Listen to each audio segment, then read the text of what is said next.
Hey nerds, look, it wasn't supposed to be this way. I was just there, making my infinite co-op 3D PvE roguelike small arena swords and gun style sci-fi movement FPS, you know, as normal game developers do, and I was planning on focusing my next big workload on enemies.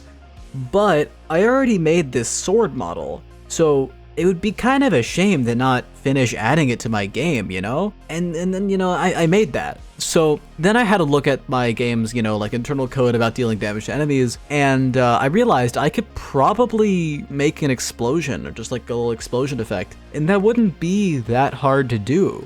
So I may as well just do that, right? So I did that, and then, well, I gotta actually have a weapon that uses those, right? I mean, it would be kind of a shame to then not use those explosions I just made. So obviously I gotta make a weapon that uses that, right? So I did that, and well, I added a few more weapons too.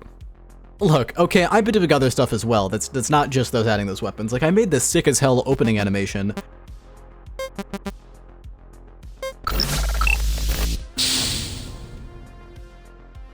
And like making enemies shoot back at you, and making them also navigate the world, and also making some like test items that you can pick up that actually have an effect. But the weapons, they kinda ended up taking the majority of my time.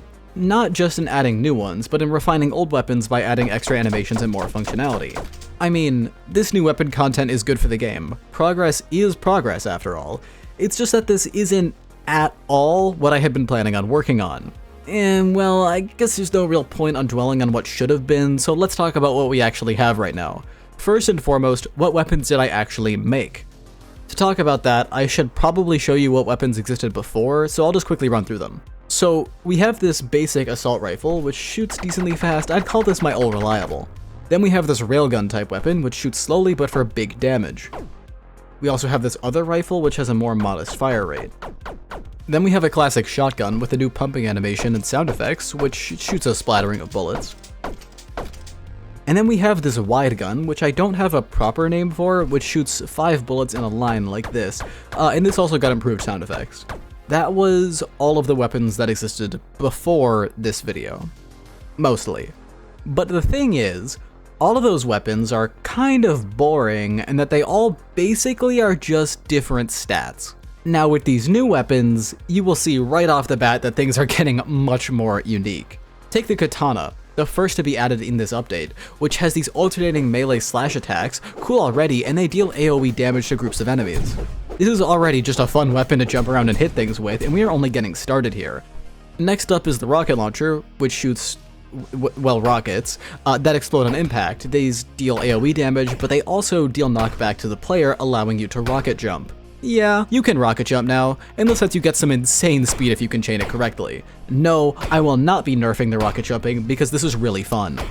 I am considering, after I make the rest of this game, adding a side game mode type thing focused on parkour and movement, because I really like the movement system and related features this game has, but that's for after everything else gets made. Then, the next thing I crafted was this grenade launcher, which does as you would expect, and launches grenades. Crazy! Anyway, these projectiles have gravity and also bounce up to 1 time on the map surfaces, allowing you to get trick shots. For ease of use, they also explode on contact directly with enemies no matter what. Then, as a bit of a breather, I added the silenced pistol, which is kind of boring compared to the others, but it fills out the roster nicely by providing a semi-automatic normal bullet weapon. After that, I added a minigun. And I made sure to give it the firepower in line with what you would expect. You have to rev this baby up to get her to full bullet hose mode, which also reduces your movement speed down to half while firing, but in return you get some crazy output. I really like this weapon. After that, I took on one of my more ambitious weapon ideas, a bow that you can actually draw back. This one fires piercing projectiles that can hit up to 4 enemies in one shot if you aim well enough, and also has its damage and accuracy affected by how much you have actually drawn the string back. You do get diminishing returns for just like holding it drawn, but I think it's worth it. Then, after that, I used similar code because I already had made it and decided to make a crossbow, which shoots similar arrows as well to the bow, except they only hit up to 2 enemies instead of 4, and this also has a faster fire rate while being automatic. Finally, I added an axe, another melee weapon, although this one focuses on slower but higher damage attacks and a smaller range. And so far, that concludes my lineup of 13 unique entries, or 14 if you count that one. I think it goes without saying that I plan to add more down the line, but this is a really solid place to be in. That being said, I definitely could have made a lot more weapons in this span of time, even despite the amount of other things I've been doing, so why the slowdown? This leads me to my second major point, which is why the weapons were designed the way they were.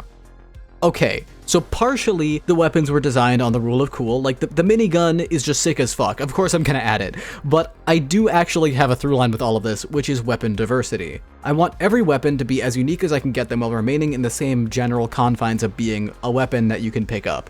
You've probably seen the assault rifle phenomenon in modern shooter games where these games have like many weapons, but a lot of them are just different stat versions of an assault rifle and basically all play the same. Also, yes, I consider SMGs and LMGs to be basically just specialized versions of assault rifles. I don't care, fight me.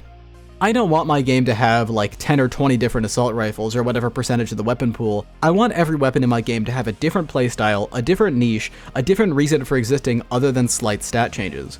Yeah, assault rifles are fun, but they aren't the only way to play, and I'm taking a page from the finals here by adding a wide and varied selection of things to use. The downside is, of course, I have to actually spend the time to make the weapons stand out from one another and give them unique mechanics like exploding or bouncing or piercing, which reduces the total number of weapons I can actually make. In return, though, every weapon I do get to add basically gives you a new way to engage with my game beyond light. And you can have 2 of these at once. And further, you're going to be getting items and gadgets and map modifiers and many other things to further ensue chaos. The point of these weapons is to act as unique baselines for which the items and other modifiers can be built upon, hence the development time. I need each one to fill out a niche. So 13, maybe 14 weapons right now that each provide unique ways to play, each with different advantages and disadvantages. It really makes me wonder how high of a number this is going to be when I eventually release this game on Steam. I've got a lot more cooking than this. I mean, I mentioned a lot of what I was doing already kind of at the start of this video, but honestly, I just want to get back to making Beyond Light a real game that you can actually play yourself, and dragging this video out will just take time away from me doing that. So yeah, that's my video about the weapons. For more updates, check out my Discord server where I literally post every day about what I'm doing, and I'll be seeing you guys later, be it in the past, present, or future.